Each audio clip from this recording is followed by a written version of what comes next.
Okay, good evening. I hope everybody can hear me. We're going to start with our audience. I know we have ninth grade parents and also eighth grade parents with us. And I just wanted to start off with some quick dates to remind you of. The first one will be November 2nd.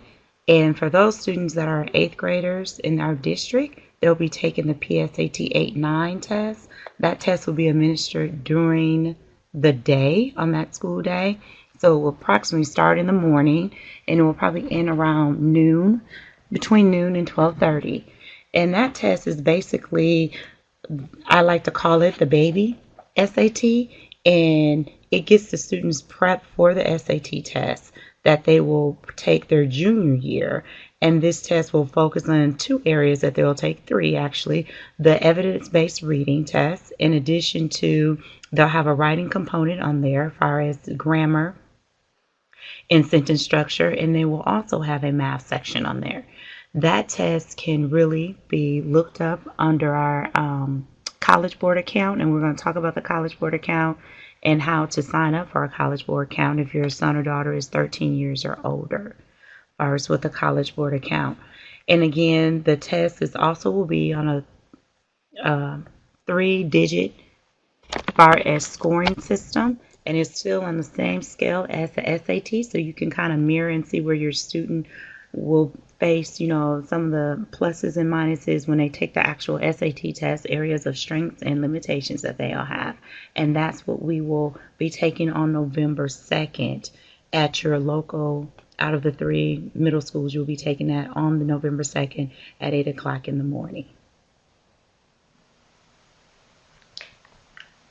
So Robin, I think we've lost you. Do you want to start your webcam again? We can hear you, we just can't see you. Oh gosh. Can you see me now?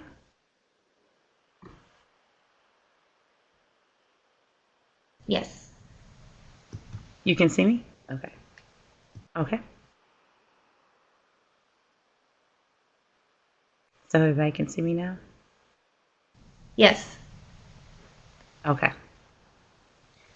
So the PSAT, like I said, that will be a test, and you can just breaking down the test as a whole, because I know sometimes we seems like, what is it that we really are looking at this test regarding.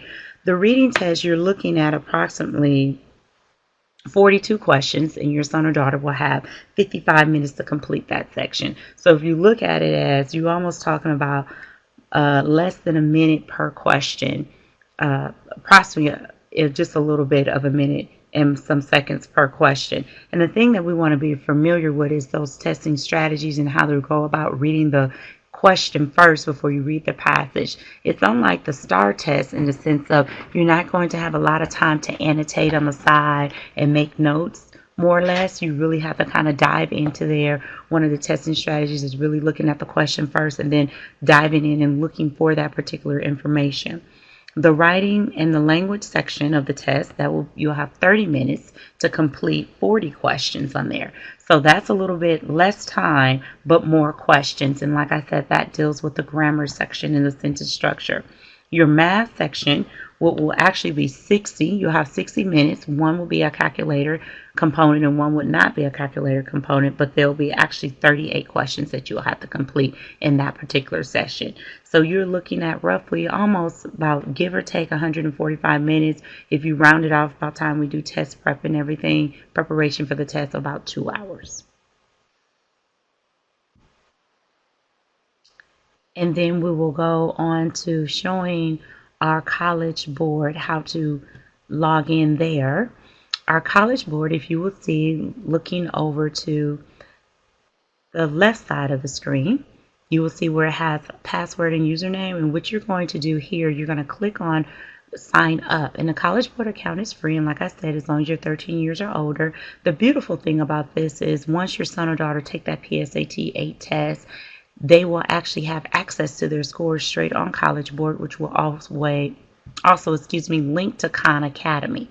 And Khan Academy is a system on College Board, and it's a tutorial system. On top of it, gives you practice tests for the ACT to start practicing for that, which is the same as the PSAT 8-9, but of course it deals with some components that are slightly different, but not that much different.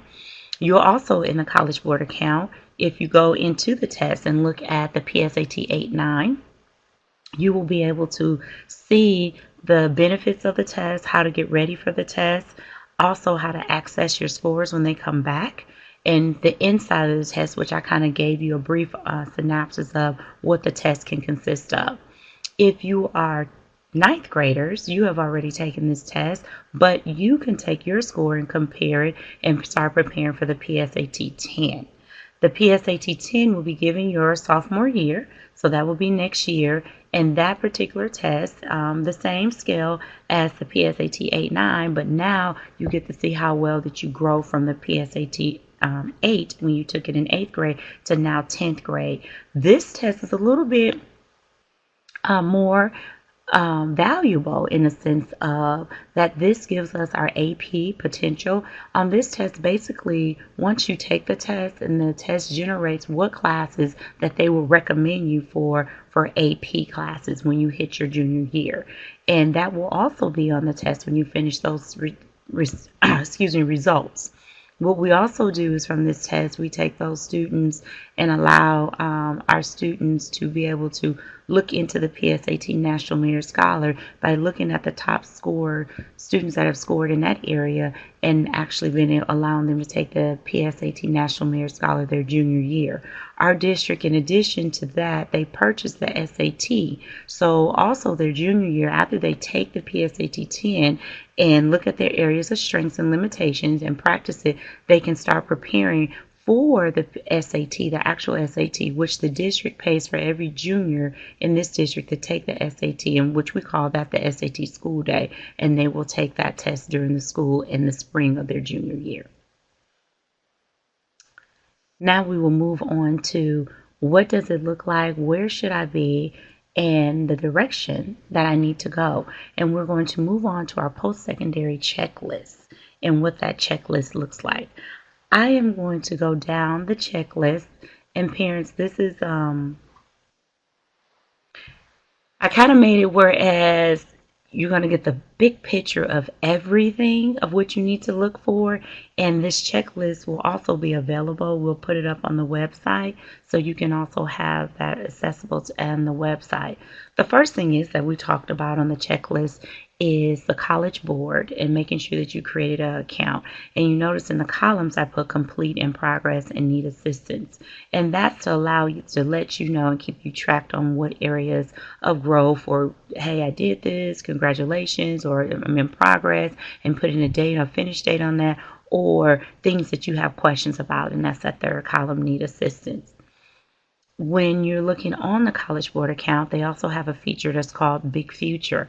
Big Future allows you to navigate the college, look up colleges, research their costs, their size, by their major, their location within the United States or internationally, what type of student they're looking for, their SAT scores, ACT scores, extracurricular activity. So that's a special feature that's inside, that's embedded into College Board that you get once you sign up for College Board, and that gives you your general search about just colleges in general. It's a great piece to have, especially at family dinners, or you're talking about things on a family outing or a trip, and it's something that everybody can log into and start researching colleges.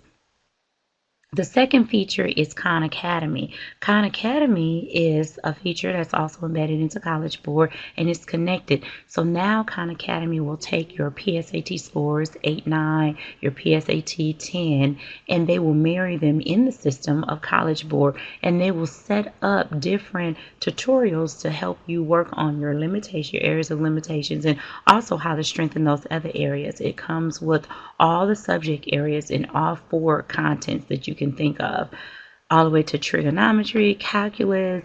You can go from social sciences to the English 1, English 2, literature. It has those various subject areas that's in there, and that can give you different assignments and help you. And some of the tutorials are pretty much video camera, and so they can actually walk you through different problems and different steps. Again, that is located in the College Board account, and you can also create the Khan Academy account through College Board. The next feature on our checklist is ACT.org. And ACT.org, I put this on there just to start letting you get aware of that. That's the ACT test is one of the tests that you need for college, in the sense of letting the students be able to navigate that website more closely at a younger age. You can also do different features on the ACT website. You can actually take a test to see what test you're going to be stronger in versus it's the ACT or the SAT test. You can set up your account. It's not an age restriction. You can actually set up your account, your login, and that one just pretty much stays with you for life. Again, that the ACT, and just like the SAT that is through College Board, the next one, you can set up that. Once you set up that initial College Board account, it will also allow you to access the SAT test. And those are just good logins to have to start researching and navigate those websites at an early age instead of waiting until your senior year. The next thing that's on our checklist is the AP courses.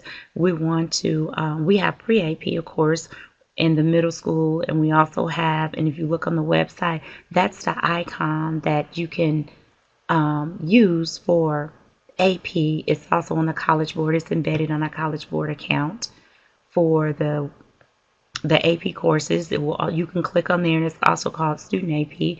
Once again, you can create a login for that.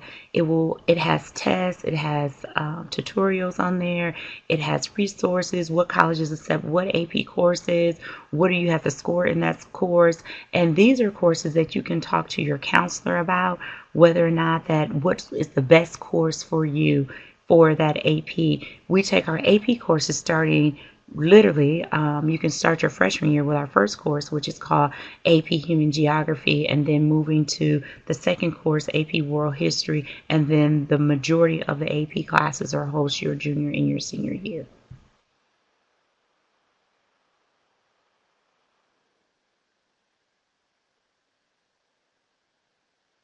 Let me just get back to my checklist here. Hold up. Okay. The next one is our IB courses. We do have IB here at the high school, and we have a course at the middle school where you are.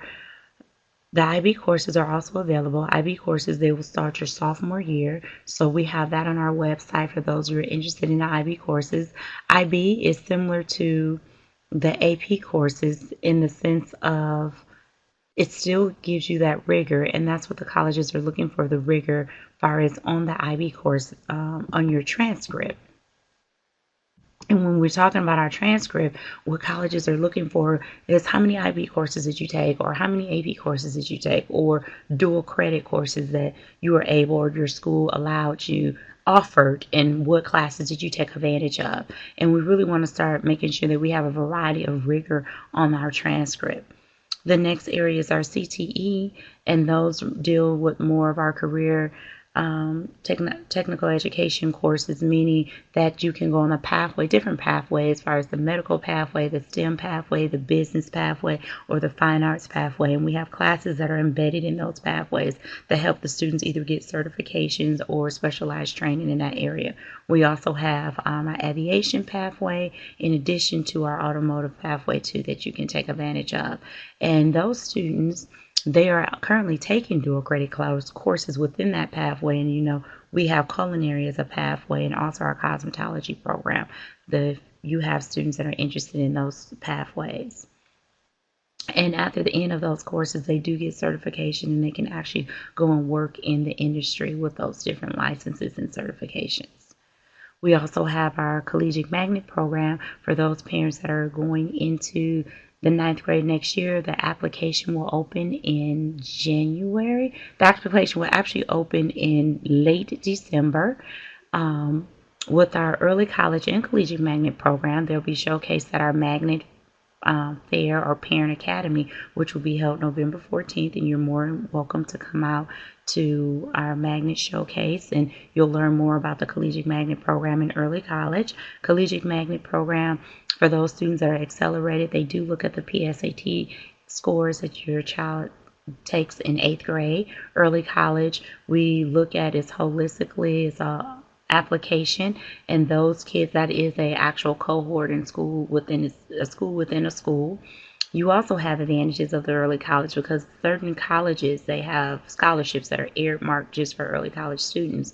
Both programs allows you to take dual credit courses at Cedar Valley and also get college credit. We want the students to at least have a minimum of 12-hour college credit hours, but the ultimate goal is to reach and complete their associate's degree. The transcripts, one of the features I did put on here, parents, your transcripts are very important for your students. We get transcripts here twice a year. And I always call it the JJ. JJ means January and June.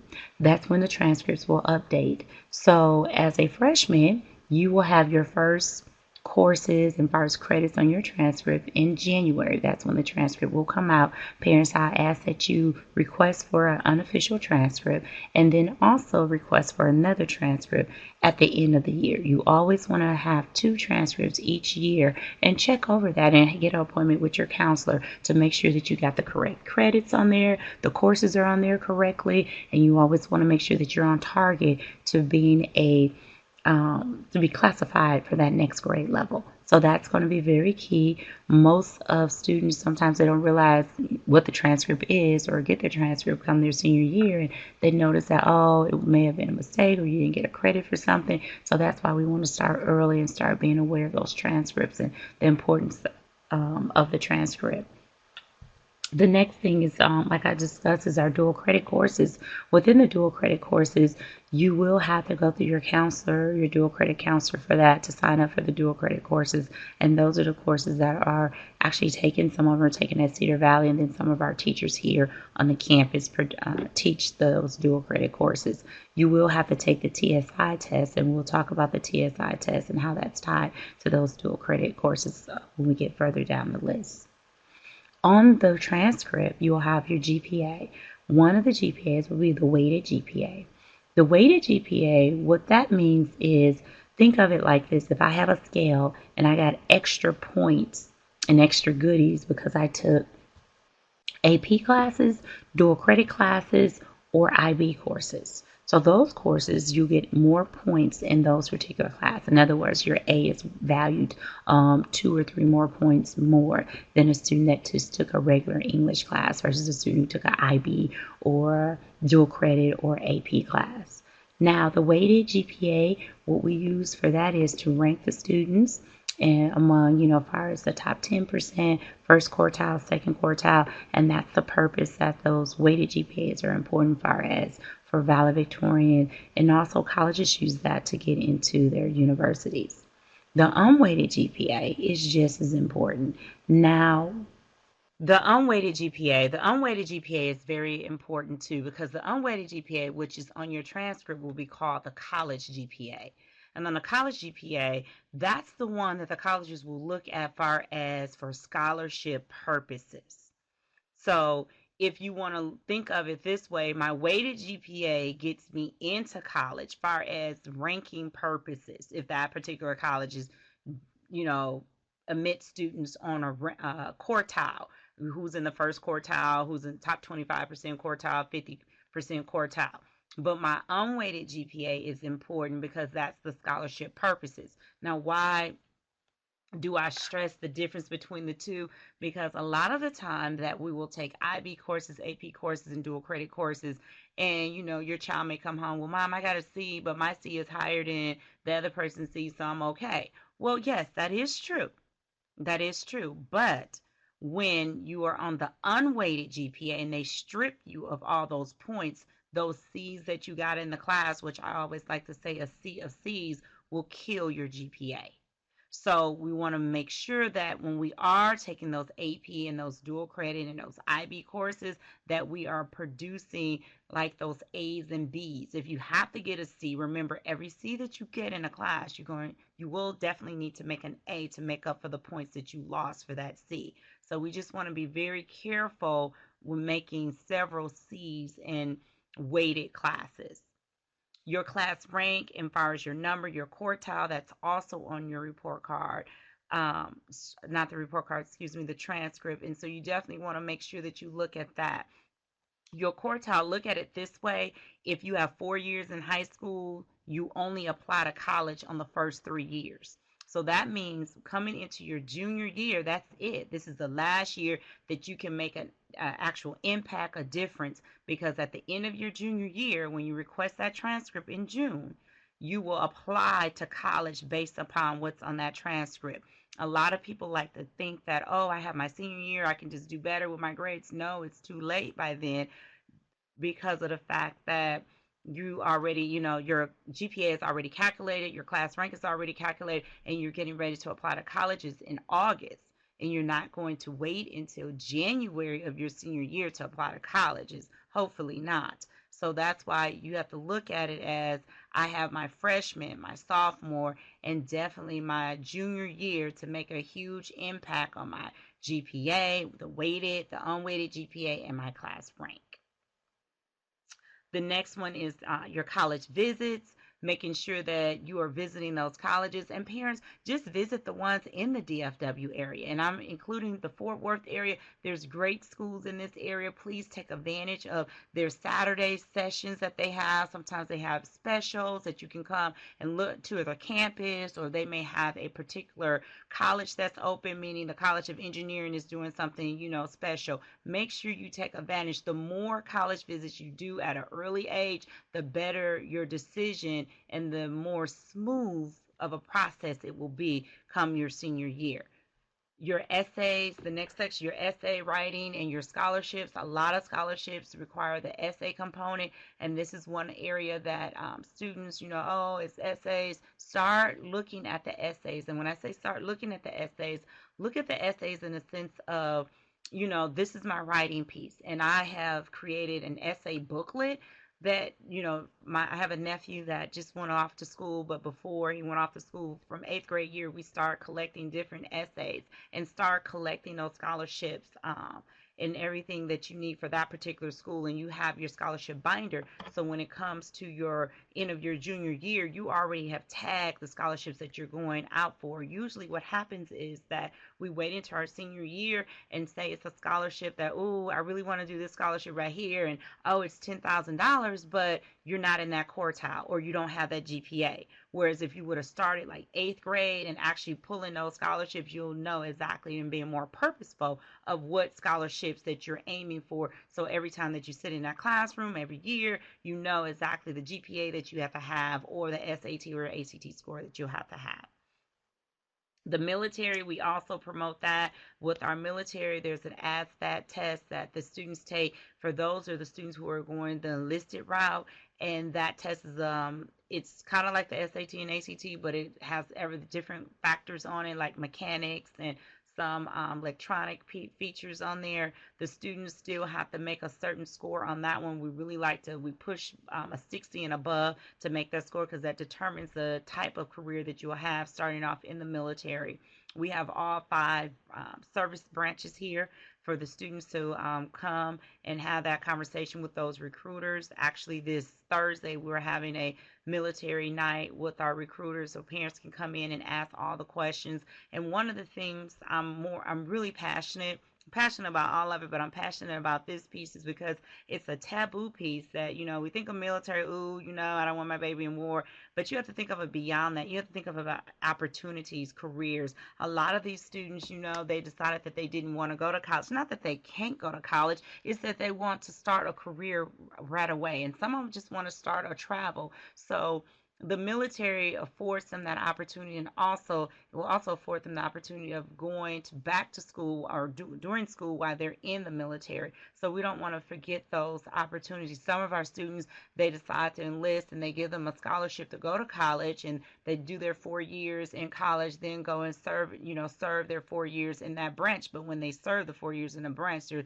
serving it as an officer instead of coming in right away. Or some people just have a technical skill, so that means if they take the ASVAB test, and I've witnessed it here in DeSoto, and this young lady scored an 80. So her career options were just limitless, regarding far as what pathway, and they were literally recruiting after her, the Navy, the Army, just because she had that STEM field behind her and she was strong in that particular area. So they was putting her in a different career path in that area. So we just have to be more open, and listen to our students, and just kind of have that conversation before we kind of shut everything out. The next thing is our 2-year colleges. You can look at your 2-year colleges as a factor. If I know I don't want my student to go to a 4-year school right away, or I want to do a 2-year school and then later on transfer to a 4-year school, we have to look at those options. Sometimes parents, the affordability is better. We want to kind of move away from, it's not good as a 4-year school. And everybody's situation is different. And some parents, some athletes decide to start at a 2-year school first, maybe to build their skill or whatever, then to transfer into the 4-year school. Some students just want a smaller environment. So it's different factors that go into that as far as the 2-year school. And within that 2-year school, you'll have to take the TSI test, which is the Texas Success Initiative test. We, as a district, we host the TSI test, meaning that we can give the students the TSI test ourselves now. And this test is big for when we're going back to that dual credit piece. In order for them to take college level courses, they must be successful at the TSI in order to pass it at a certain level in order to be enrolled in that college level course. So unlike the ACT and the SAT, you test to get into college, the TSI tests to make sure that you can take college courses. If you're not successful in the TSI test, they will put you in developmental classes until you're ready to take that college level course. And taking that TSI test again, that's what it requires. Or sometimes you have to take a semester or 2 semesters of a developmental course. So we want to make sure that our students are TSI met and ready before they go off to college, because sometimes that can be very costly, those developmental courses, especially when you're not receiving any credit. Career certifications, I touched on that as far as with our automotive, and as far as our culinary, as far as our cosmetology area, that those students do get certifications and they can actually start in the workforce in that career course right after college. Summer internships. Summer internships are very important, and volunteering opportunities. That is critical starting your freshman year and also your 8th grade years, especially in the sense of getting involved in that career that I want to go into. Or it may be something of a service that you want to, volunteer service that you're really passionate about this particular organization. Parents, allow them to be exposed to that area, and this allows them to find their passion and where they really want to start pouring into their energy. So those summer internships, whether it's at a hospital, whether it's at a law firm, whether it's at an animal shelter, we have various opportunities here. I remember as a kid, and sounds kind of crazy, but my mom was a teacher in our summer. I think I was in 5th grade, and we was a student teacher for kindergartners. So you can imagine how that turned out. So that's definitely an opportunity, but just start exploring those summer options. I will give you a piece of word of advice. If it is a summer program that they want to go into, parents definitely start looking in January. Because that's what we always tend to look after spring break. No, look before spring break, because usually after spring break, things are kind of in motion and set, and people are ready to go, and they know how to click and know exactly what that internship they want to apply to. So just start looking like towards January and February to see kind of what's out there, and then those applications will probably start opening right after spring break, if not earlier. We have as a freshman, you have 5 tests that you have to look 4 tests your freshman year. 3 of them lag your freshman year, So you have English 1, the end of course, which is the STAR exam, but on the high school level, it's called ELC. And you also have the biology and algebra 1. And parents, I ask that we focus in this area in the sense of making sure that your son or daughter pass these tests. Because when you don't, it's just compound on what you have to take the next year. So if I didn't pass my biology ELC freshman year, now I got to carry my biology ELC over into my sophomore year on top of taking English 2 on my sophomore year, whereas I should only be taking English 2 on my sophomore year. If I don't pass English 2 and I still didn't pass a biology, now I carry it over into my junior year. Now I have U.S. history my junior year, plus the biology, plus the English 2. So it just continues to be a snowball effect. And that's why I really want you to start asking questions about those tests. One of the tests that you can start looking at, you can go to the TEA website, go to Texas Education Agency, and pull off the exam. They post all the exams on the website. You can pull off every one, and you can pull off the answer key. They also have an interactive piece that you can use. One of the things that I do want to make you aware of, parents, is when you receive your scores from your ELC, and especially your STAR, if you still in 8th grade, it doesn't matter. If you go to the bottom of that sheet, and it's going to be written real little and tiny, it will give you a website, and then it will give you your code. That is that individual student's code that will follow them for life. If you type in that website and actually input that code in that website, it will give you every test that you have ever taken in the state of Texas under STAR or ELC. It will also show you the breakdown of, how much were you on level 3 as far as the commended level, or how much did you miss from level 3. It gives you a more detailed report, and I ask that you really pay attention and go onto that website. If you do not, and you say, Miss Ford, we lost that sheet of paper, I don't know where it is, go to your counselor, and they can actually pull your CUNE folder and just take a picture of it with your phone and log in when you get home and start talking about that and seeing how far off you are. We have to develop a plan when it comes to our ELC test, because a lot of the time the student really don't know what they missed or what are they missing and from passing the test. So we just want to make sure that we equip them with the correct resources to be successful. I know my daughter was a 3rd grader this year, so if you're a 3rd grader, unfortunately you don't have a code. You have to actually wait until they give you the test. But now, since we have the code, I can literally log in and say, hey, okay, this is what we have to do to get to the commended mark, or we're here at the commended, now this is what we need to do to stay there. So definitely use that as your resource. And what I'm saying is trying to equip you, empower you more, so you don't necessarily have to depend on the school, because a lot of the information you can literally get on your own. So TEA is a great website to have that.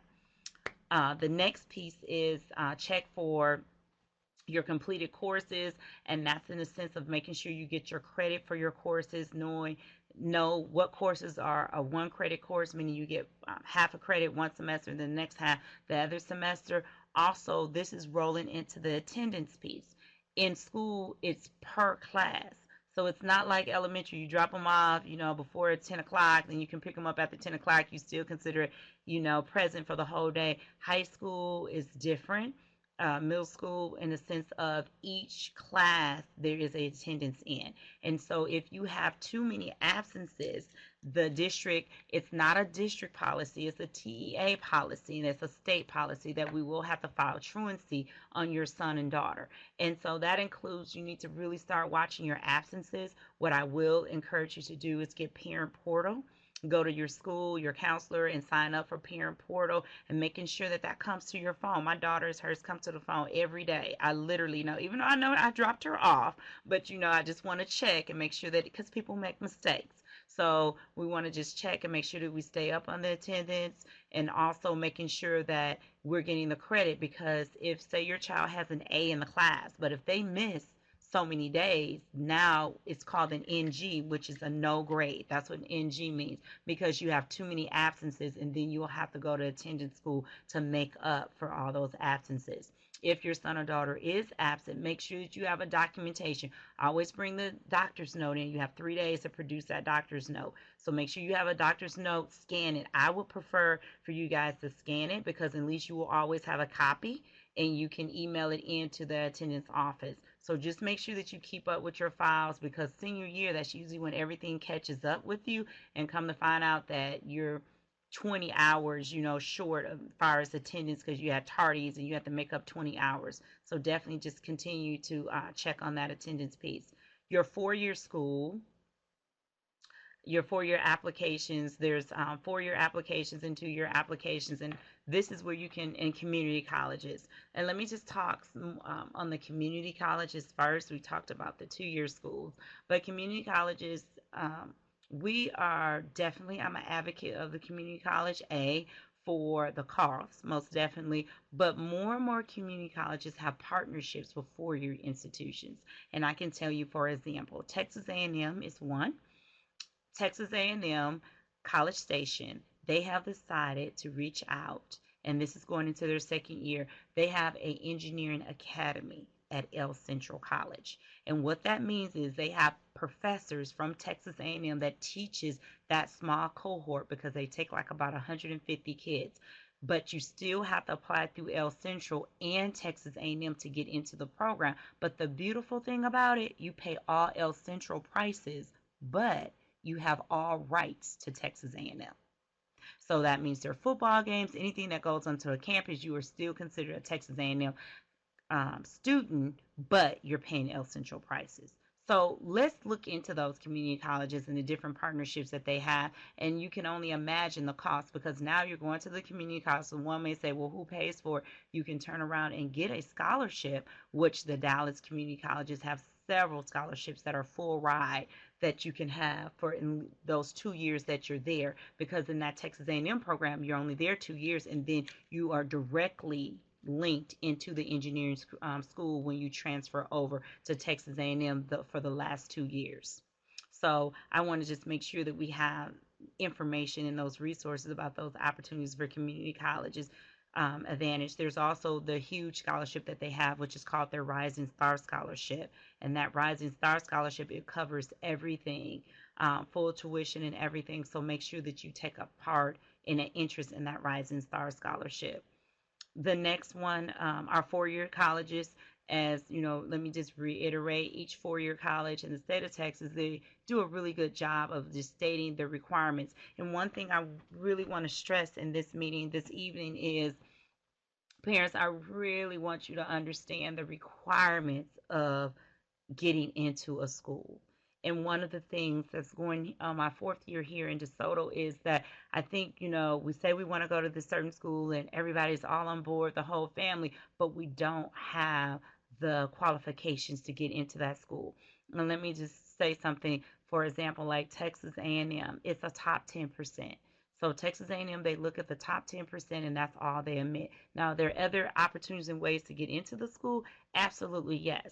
But that is the holistic process, and they reserve like 20% of their applications for the holistic piece. If you're talking about UT only accepts the top 7%. So when you're talking about selective schools or here in the state of Texas, just be aware of those things that you want to, make sure that you're cognitive of. In addition to, if it's a private institution, just pay attention to, their requirements with the incoming class came in, the SAT scores, and that's why we're starting this early, so you can already know, oh, my son or daughter needs a 30, the average is a 30, and oh, we want a 30 not just to get in, but also to get the presidential scholarship. So we really have to plan ahead, and I always like to say it's just like buying a house. We do not buy a house overnight. It takes us almost 2 years, 2 to 3 years to get all our finances in order, because we want to get the best as possible interest rate. The next thing is the Apply Texas. These are different applications that you can apply through college. Apply Texas is for all Texas public schools, and we have some of the private schools in there too. We also have the out-of-state application, which is the Common App. And then we also have the Common Black College application, which DeSoto, we buy a certain amount of licenses, and the kids can we'll waive the fee, and their applications will go to 47 historically black colleges and institutions. Our FAFSA application, just a note here for parents that, as we know, FAFSA has changed this year, and it will probably pretty much stay the same when you get ready to apply your senior year. And that application now opens in October. It's October 1st. It's no longer January. So hopefully everybody have their taxes done by October 1st. So just kind of keep that in mind and have your documentation. The best thing that you can do to kind of prepare, you can go ahead and get your PIN number and be ready to use that in 3 years and 4 years from now. But just start looking at, remember, financial aid is awarded by the university. FAFSA is just housed by the government. It's a free application, so you should not be paying anybody to complete your FAFSA application. If you are, that's a huge red flag. That's why it's free. Also, make sure that you have your taxes. Everything is linked up to the IRS, so that's why it's going to be very important that you know that your taxes are completed, so it can just link up to the IRS in that application piece. We talked about the military here. Oops. ACT and SAT, we do the registration when you actually register for the test. You have your junior year, you get 2 waivers for both tests. Meaning, if you're on free reduced lunch or below a certain income, you will get 2 waivers for those particular tests, and you can start using them your junior year. And basically, what it does is waives the test fee of $52 for the test, and then you don't have to pay that fee. You also, when you register, you'll get up to 8 to put 8 schools there on the application, seeing your particular scores too.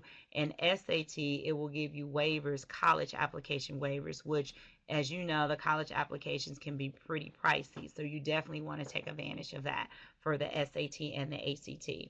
The TSI test, like I said, most of the students will be taking it, especially if you're in early college or CMP, you'll be taking that test going into those programs, and starting now your 8th grade year, you'll be exposed to that test. If you just taking dual credit when you're ready here in high school, you can take that test at any time.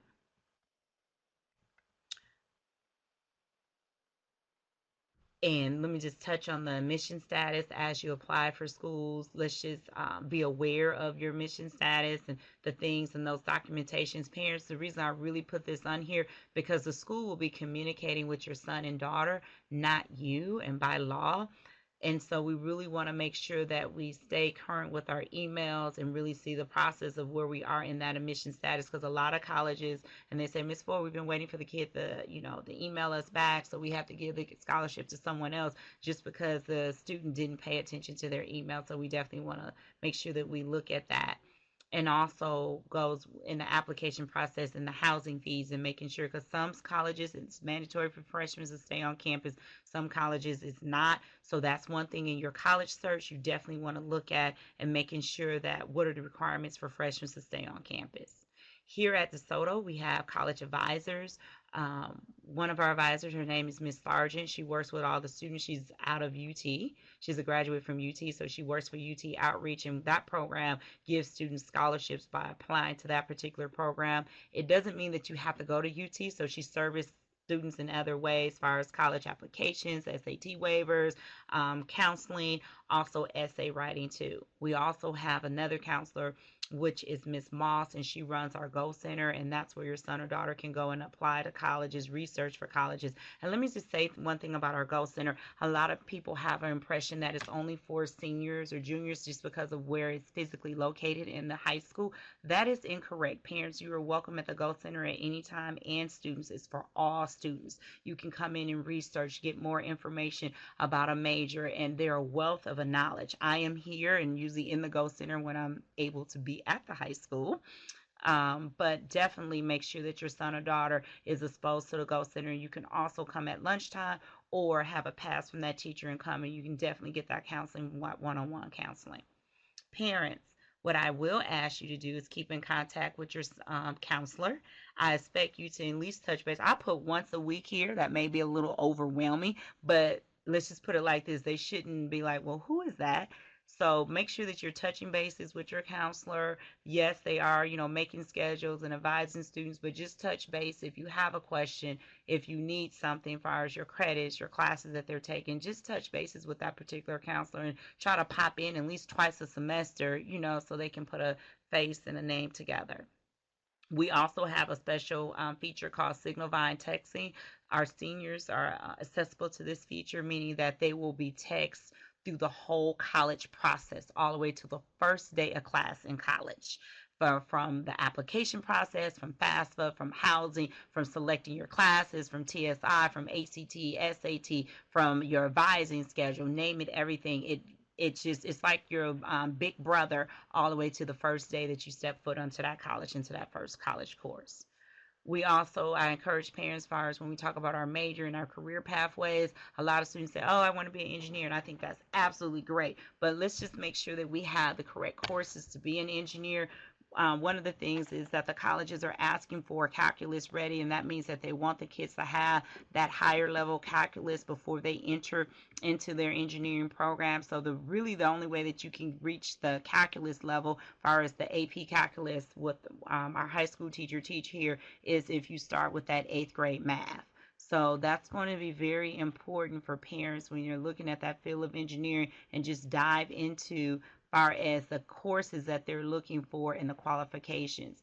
And even with the other majors, if it's going into the medical field, making sure that you have, it goes back to those IB dual credit, those AP courses, make sure that you have those rigorous courses on your schedule.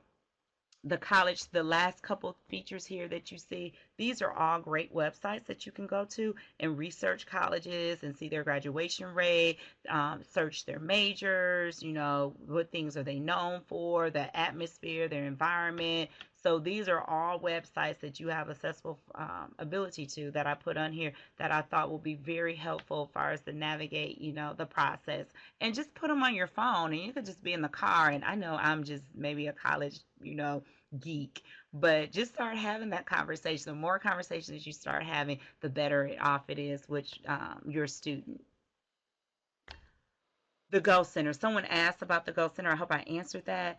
And basically, that's a place, like, let me reiterate that it's a Walmart. It's a one-stop shop. So when you talk about researching colleges, signing up for SAT, ACT, looking for internships, volunteer opportunities, everything all in one.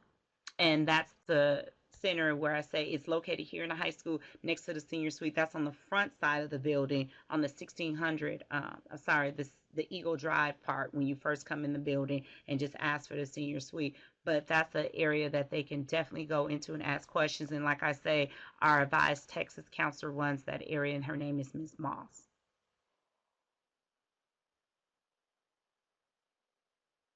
And yes, Ms. Moss runs that because someone asked that question.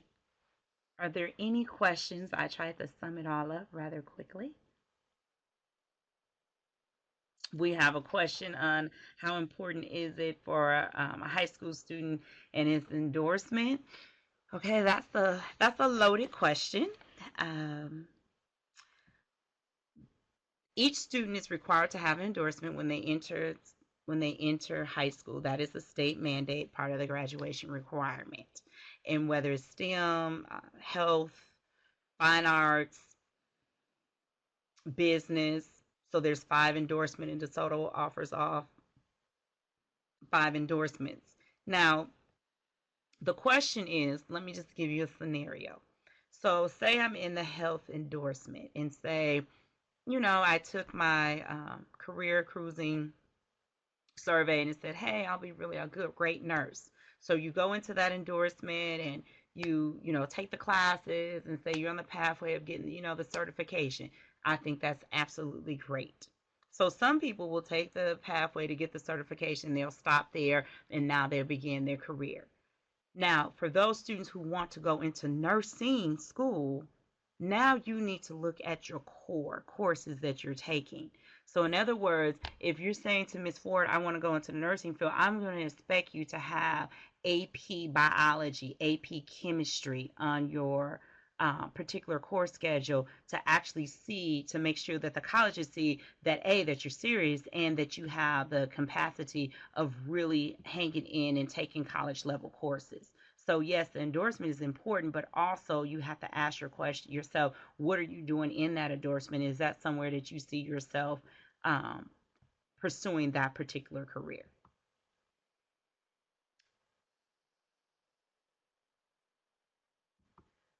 Okay, someone said this is a lot of information. Um, how do you keep the student from being overwhelmed? This is a lot of information, and so how do the students stay from being overwhelmed? I think really and honestly, it starts from home. Because the more you talk about something, and the more the student is familiar with it and becoming more open with you, the more focused that particular student will become. And I think it gets overwhelming from my experience going into 4 years, when the first time that the conversation has ever taken place is senior year. It does become overwhelming. But if you start off with a plan, and that's why I gave this checklist, it's not to say, oh, we have to hit everything by the end of this week. It's to guide you throughout the year of, okay, we're in this stage, or we're looking on the website scorecard and Gentex and looking at other elements. So the conversation has to start early. That's what keeps it from being overwhelming. So when you get into the administration piece, and when I say the administration, meaning the paperwork and actually applying to college and everything, it becomes a better process for you because you're more focused and you're more purposeful in that sense. But like again, I say it's very overwhelming if you wait until the end of junior year to start really having this conversation. And Sheila, let me add something. Sheila, let me add something as well. Our Gear Up site coordinators are currently working in the middle school and in the high school and having small group conversations that are fitting a lot of these topics that Ms. Ford hit tonight. So we're going to be continuing for the rest of their high school career to kind of in small segments hit these topics and have the students ready to go by the time they're ready to start applying. So they're going to be hearing this from several different perspectives, from home, from the coordinators, from their teacher, from their counselors, from the Go Center. So hopefully it doesn't feel like it's all coming at them at once, because we're all going to be kind of speaking to them when we see them. And while I have your attention, we do have the checklists available to download. If you see the box that says download, you can click on that and keep what she just added for your records. And you can kind of check and go through it as you accomplish those different tasks with your students. And one thing I want to say, because when you look at being overwhelmed, and I just want you to leave with a plan. It's not to be information overload. And I always want to speak from from a profession standpoint, but also realistically from a parent standpoint. And in the sense of, if I had a checklist, which I'm creating for the elementary piece, and how does that kid, when someone said, what is college readiness on an elementary piece, and actually having that checklist and, preparing my own, kids as far as with that checklist and that exposure piece. But I think by having a checklist, you have a general broad perspective of where I need to be and the things that I need to consider. So when those topics come up, you can refer back to your checklist like, oh yeah, she did say that. I do need to, start investigating this versus not having anything at all. One of the other questions, let me move on, was what are the PSAT scores and CMP likes to see for their admissions. Miss Baptiste, Angela Baptiste, she usually sets those particular scores, and they will start having CMP information sessions starting in November and December. She will have them at the high school. Just look on the website, as far as the CMP website, and they will start having those information sessions, and she will start looking at those scores. The PSAT scores, they should be back by then, and she will be able to pull the scores, so you don't necessarily have to worry about submitting the scores, but because she will be able to see all the scores far as for that you need to submit for those applications. But definitely they will have those information sessions coming up in November and in December. The next question is STEM is the STEM course an IB course, and will it get certification? The STEM course is not an IB course. IB do not necessarily have STEM in it. However, AP, which we have Project Lead the Way, it's embedded with STEM, and what it is AP course as far as under the tracks of bio, engineering, also engineering, bio, and it's another component as far as the medical piece that they can also look at getting those different OSHA certification into our STEM fields, and that is embedded kind of, it's like a crosshair. It's between CTE and it's between the AP. So you'll get the certification on the CTE side, but you'll get, far as a college credit, if you pass that AP course with a 3 or higher, you'll get that college credit. And that's one thing I did forget to add in here. If your son or daughter are taking IB, or AP courses on an AP course, if they score a 4 or higher, if they score a 3 or higher on the AP courses, that is automatic college to credit here in the state of Texas for all public Texas universities. Okay, we have time time for one more question. But I just wanted to explain that IB is just a different type of diploma that your students can receive, and it's short for International Baccalaureate. So it has different qualifications than, say, like an AP diploma would have. And there's standards that your student would have to meet and courses that they would have to take to receive an IB diploma. Yes, and it's through the Texas and the IB has a diploma program, and we also 2 years ago, this is going into our second year, and we do have the AP diploma, meaning that the student can start applying for the AP diploma by taking a certain amount of classes and scoring those threes in the classes. And let me just tell you one thing. You want to ask me, well, what is the really hit? My kid want to go to this top tier school. The last 2 years, both of our valedictorian and our salutatorian went to Stanford, and one of the things that I'm a researcher and I have to ask the question, what's the why behind it? What really got them into Stanford? And one of the things is the AP courses that played a huge factor in scoring. One of the students scored a 5 on that calculus test. So when you do things like that, that puts your application at the top. That's why this year it is mandatory for the students to take, if they've taken the AP course, that they must take the test. But we want them to be able to take the test, not only just to get the credit for the university, which will save you as parents money, but to making sure that they are ready for that college level coursework.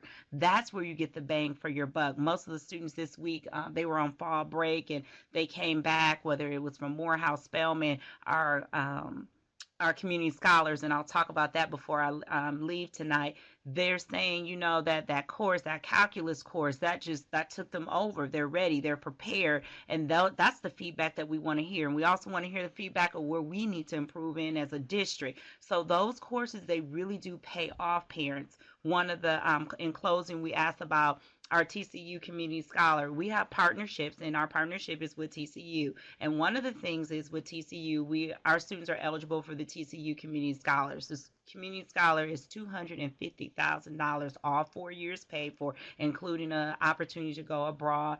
And also, it's a program, which means that you have to do community service. They give you one-on-one networking. So it's not just they drop the money in your account and you have to figure it out. The beautiful thing is that it is an actual program and that the students take advantage. It's a very rigorous process, but it is very beneficial for parents to look into. If you know that your kid is definitely want to stay here and they love TCU for whatever reason, and that's one of the schools that they're really looking forward to. I would not recommend TCU if you're just going for the money and it's going to pay the bill, because you will not be happy. I've been doing this for 4 years, and that is not a happy situation. So definitely take advantage. If you say that you don't want to go to TCU, you may want the 40-acre scholarship at UT. That's all paid for, and it gives you international opportunity to go, and also internships. That's another advantage that you can take. We have a partnership with Texas A&M, and we have a 21st Century Scholarship that is earmarked for a DeSoto student. That means a DeSoto student must get that scholarship. So that's another partnership that we have with that particular university. So definitely start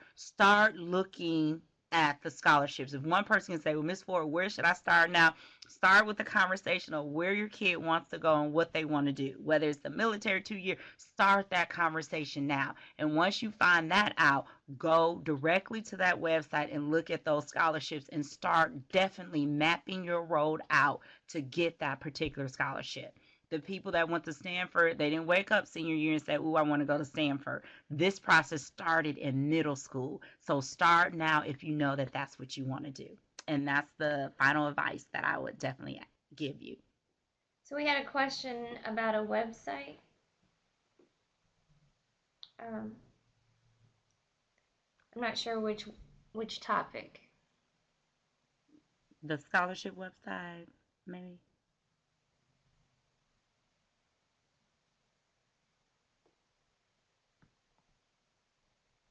And the scholarships are all on, the scholarships, they're all on the particular university website. So if you go on the university website for TCU, you can definitely click on scholarships, and the TCU Community Scholars will be there.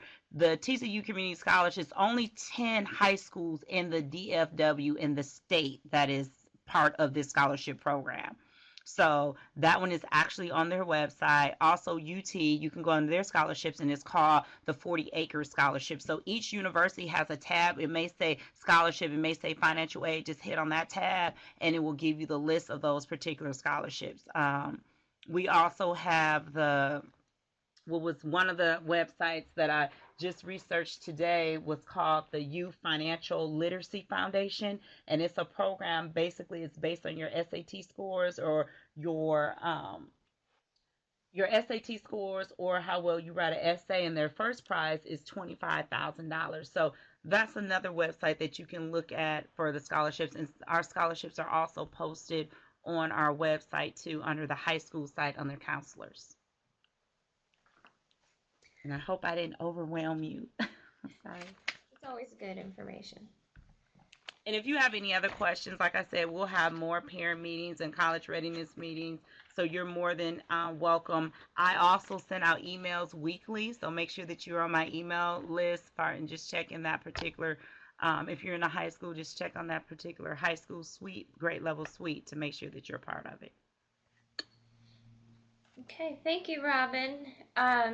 Just wanted to remind you that we're going to be continuing our second Tuesday parent series, but the second Tuesday in November is the day to vote. So we want to encourage everyone to go out and vote. This is a very important election this year.